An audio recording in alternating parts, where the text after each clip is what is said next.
अपने आप को कमजोर इतना क्यों कर लेते हो? इमोशनली बोला जाता है साइकोलॉजी की भाषा में। ये कैथार्सिस कैसे? तब तक उसको पीटो, तब तक मारो जब तक तुमको, जिसने तुमको धोखा दिया, तुमने क्या समझा? उसके चक्कर में पड़कर तुम, स्वाभाविक है कि अगर किसी ने तुमको धोखा दिया है तो जाहिर सी बात है तुम्हारे अंदर मन करेगा कि उसका सिर फोड़ दे, उसका गला दबा दे, किस तरह से अपने गुस्से को निकाल दे, अभी निचोड़ डाले उसको, अभी दबा दे, किस तरह से अपने सेटिस्फेक्शन लेवल को, क्योंकि ये स्वाभाविक है, मन सेटिस्फेक्शन चाहेगा और वो बदले की भावना आएगी। मेरे से पूछोगे, मैं 4 चीजें बताऊंगा। पहला चीज, रिस्पॉन्सिबिलिटी।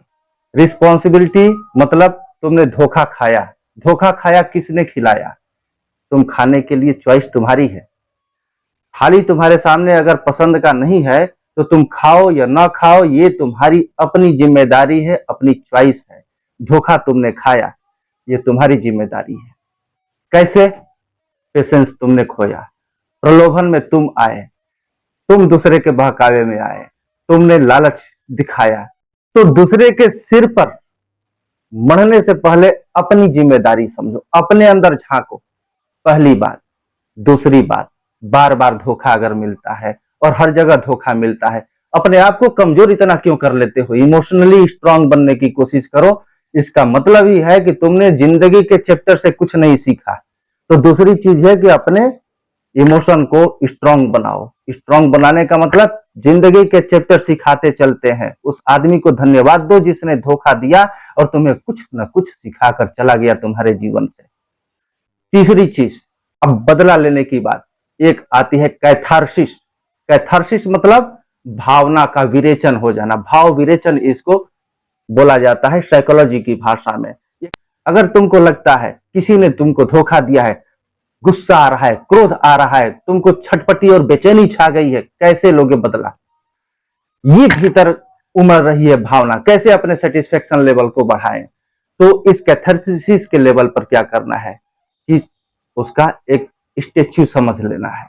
एक पत्थर ले लो और पत्थर को मारो, जोर से मारो, जितनी जोर से मार सकते हो उसे, उसको कुचल डालो। कोई हथियार ले लो, कोई डंडा ले लो, जितना मारना है उसको मारो, इतना पीटो, अपनी पूरी ताकत निकाल दो और समझ लो कि ये वही है जिसने धोखा दिया है। और जितना क्रोध है उसको निकलने दो। क्रोध निकल जाएगा, तब तक उसको पीटो, तब तक मारो जब तक तुमको ये समझ में ना आ जाए कि मेरा क्रोध एकदम शांत नहीं हो गया। ये है कैथार्सिस। और चौथे लेवल की मैं बात करता हूं, तुम कोई सामान्य आदमी नहीं हो। क्यों कमजोर कर डालते हो अपने आप को दूसरों के पीछे बदला लेने के चक्कर में? तुम अपनी ऊर्जा का व्यर्थ में विनाश मत करो, मत करो। जैसे ही विनाश करोगे क्या होगा?